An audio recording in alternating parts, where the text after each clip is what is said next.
Ooh, look who remembered his YouTube password. See you next week? More like next month? Kill the Elden Beast with throwing darts and only then you can take days off. No, we're back. It's like we never left. And this is like the third time I say it this year. Pray I don't have to say it again. Let's get to it. Next up is the Starcaller. See, I always wanted to do a gravity mage build. I mean, who wouldn't, right? The aesthetics related to this magic type are insanely cool. But I just never found a reason to actually use it.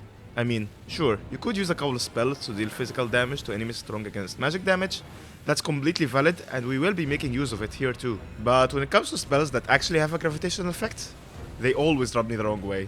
We'll discuss why in a bit, but anyway, I found a completely different use for gravity magic. See, I always hear people criticize Elden Ring bosses by saying they waste too much time. You know, they sometimes disengage and do these big ultimate attacks where you can't really do anything except wait, dodge, while the boss continues to recover their stance damage. And well, this build tries to reduce this frustration by using abilities that continue to damage these bosses while we dodge their attacks. One of the two main abilities that we'll be using for this is Gravitational Missile. And well, this is one of the best spells in the entire game. One of the reasons why is the flexibility it offers, because essentially this is two spells in one.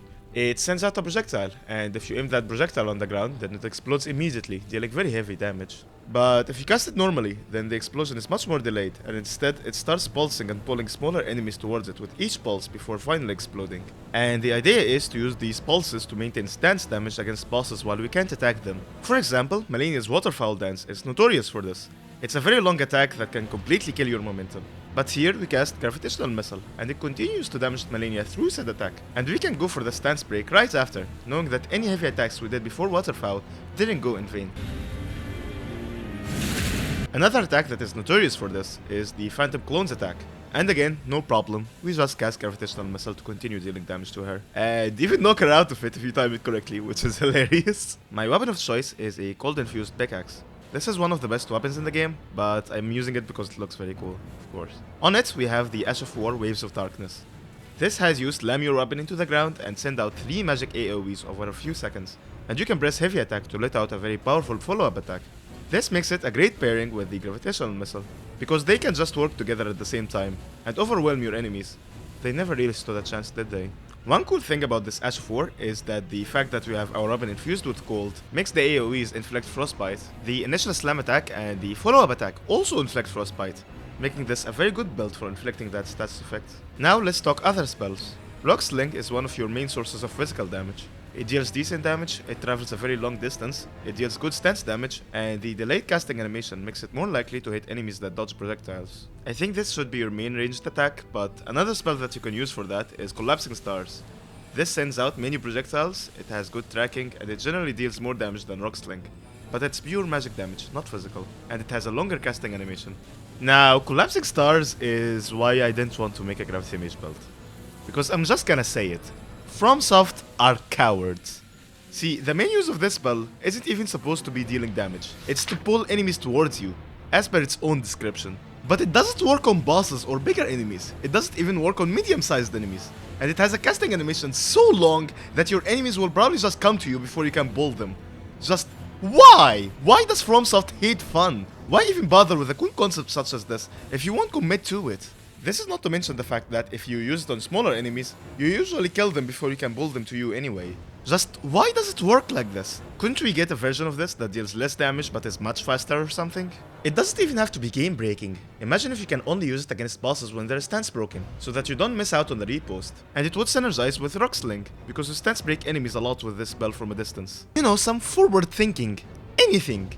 Is that too much to ask? I mean, don't get me wrong, this is still somewhat cool. You can use it to push enemies off ledges, or even do some crowd control by pulling one enemy towards you to deal with them one-on-one. But man, this could have been so much more. One popular way people like to use this spell was to use it alongside Roiling Magma, which was a delayed explosion, so you could pull enemies to it and they'd explode right after. But now we have Gravitational Missile, and you can use it alongside that instead. Or you could use it alongside Waves of Darkness. Now, Gravity Well is more or less the weaker version of Collapsing Stars, but it has an interesting property, which is that it can actually affect some medium-sized enemies. But honestly, you don't even bolt them that far, and the casting animation is just as long as Collapsing Stars, so just don't bother.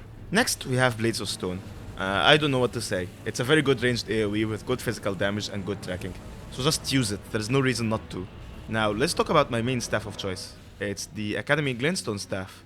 It has 5 points less in scaling than the Carrion Regal Scepter, but it looks much better for this build, so I use it instead.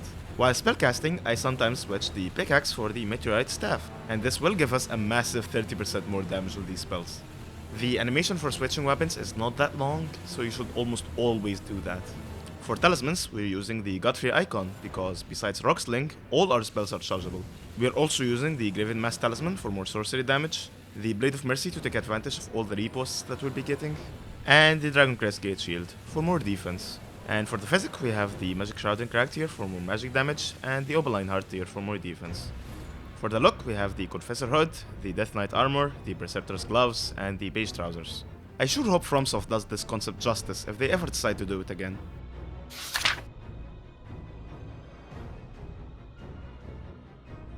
If you're enjoying this video, consider leaving a like, a comment, and maybe join my Discord. That's it, let's continue. Next up, we have the Haligtree Monk. This is one of my favorite new shit up builds. It takes one of the coolest attacks in the game and takes advantage of the fact that there is an absurd amount of items that you can use to boost it to deal some insanely high damage. That attack is, of course, the heavy running attack for the Godskin Peeler. This attack has a slash with one end of the weapon before delivering a powerful thrust with the other end. Now thrusting means piercing damage, and piercing damage gives you a 30% damage boost if you hit enemies during their attack animations. This can be boosted even further with the Spear Talisman. However, I found it very hard to land this attack during their attack animations, so I just don't bother with the Spear Talisman. And it's not like we need it anyway. Just look at the amount of damage that we're dealing. It's almost on par with a Bleed Brock, but it's just a running heavy attack. Our weapon art of choice is Royal Knight's Resolve. This is a weapon buff that boosts your next attack by 80%. And the cool thing is that it applies for our entire running attack combo, and only goes away if you land the thrust. So if you hit with a weapon but don't land the thrust, you probably don't have to reapply it to try again, and you'll have done boosted damage regardless. There are two items that we use to further boost the damage that we deal. Leda's Armor makes us deal 10% extra damage with running attacks, and the Lacerating Cross Tree Talisman boosts running attacks even further by 15%. Now honestly, we already have so many damage boosting items. Most builds will be done boosting damage by now. But not this one, because we also have the Two-Handed Sword Talisman. This boosts all two-handed attacks by 15%, and two-handed running attacks do fall under that category. Just so you know, so far we've more than doubled our damage output without casting a single buff, because we're dealing over 160% extra damage with a running heavy attack. But we're still not done.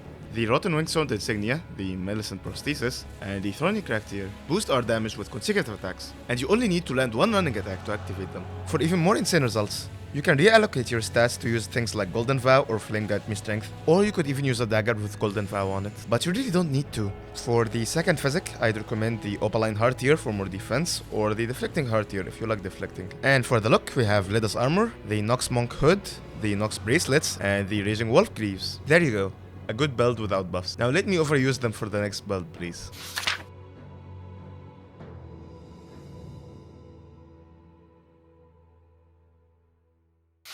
Next up is the Angelic Necromancer. I'll be honest with you, this is one of the least optimized builds that I've ever done. I generally do not care if you look at this and think this makes no sense. And there are two reasons for that. One is that, as always, I went for fun and style over substance. And two is that there is room for it, because this build is still absurdly powerful. So, to start with, this is the first build in this series that uses Spirit Summons. And we're not just using them here, we're building around them. See, the idea of this build is to go in with summons, fight alongside them until they start dying, and then whenever one of them dies, we get a massive 38% damage buff to all our attacks. So how does this work? So there is this talisman called the Dried Bouquet that boosts all our damage by 20% when a spirit summon dies. But did you know that you can get a further 15% increase in damage if you use the Crusade Insignia? Normally, this talisman gives you a damage buff when an enemy dies, but it turns out that it also works for spirit summons. I don't even remember how I found that out. Like, did I find it out myself by trying it? Did someone tell me on the Discord? How do people find this shit? I don't know. Seriously. Now, some people like to use undead summons with the Dried Bouquet. Those summons resurrect themselves each time they die, and the only way for them to die permanently is for them to get hit while they're dead.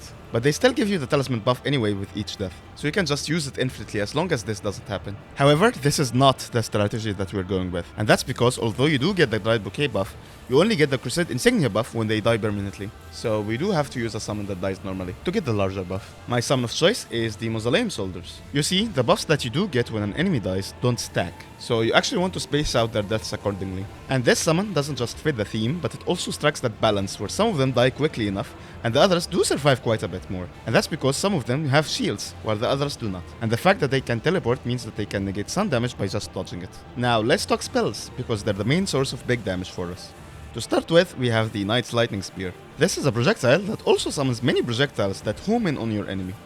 Now, the damage on this is insane, but that's not all. Once the additional lightning spears are summoned, they will launch towards your enemies, even if you do get interrupted. So you don't even have to account for boss attacks to get good damage in. And can I just say that it's a miracle, get it, that death and lightning are intertwined in this game's lore? It makes making this build thematically consistent so much easier. Next, we have Ancient Dragon's Lightning Strike. You already know how good this is. It's one of the best AoE spells in the game, and it's even better with this setup.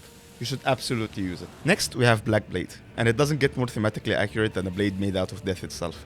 It instantly removes 10% of an enemy's health bar if you use it when they're at full health. There is no reason not to use it to lead off every single fight. Next, we have Heal from Afar. We can use this to heal ourselves, of course, but we can also use it to heal our phantoms. Because as I said, we benefit the most if we space out the times at which they die, and sometimes it's worth sacrificing a bit of time and FB to get that. Finally, we have Golden Vow and, well, Howl of Shabriri. Most builds should never use Howl of Shabriri because it makes you take too much extra damage. But as you see, we're using spirit summons here, and they do a good job of distracting our enemies, meaning that we're less likely to get hit. So it actually makes sense to use it here. Our seal of choice is the Gravelstone seal. This is not the best seal in terms of scaling that we have access to, but it boosts our lightning spells by 15%, so we use it anyway. Our weapon of choice is a wholly infused black steel twin blade with aspect of the crucible wings on it. We're not super optimized to use these, but they're fun to use and they're solid options, so why not? Now let's talk the rest of our talismans. We have the Godfrey icon because both of our lightning spells are chargeable, and the Flux Canvas talisman for more incantation damage. Though the boost is only 8%. Feel free to replace it with the Dragon Crest Great Shield talisman for a 20% increase in physical defense instead, or the Lightning Scorpion Charm for a slightly bigger boost but much more damage taken. This is if you're really confident that you're not gonna get hit. And for the physic, we have the Opaline Heart tier for more damage negation, and the Lightning Shroud and Crack tier for more damage with our lightning spells. For the look, we have the Death Knight Helm, Anspach's Attire, the Perceptor's Gloves, and the Oathseeker's Night Greaves. You can tell it's a good series when this isn't even the weirdest build that we've made.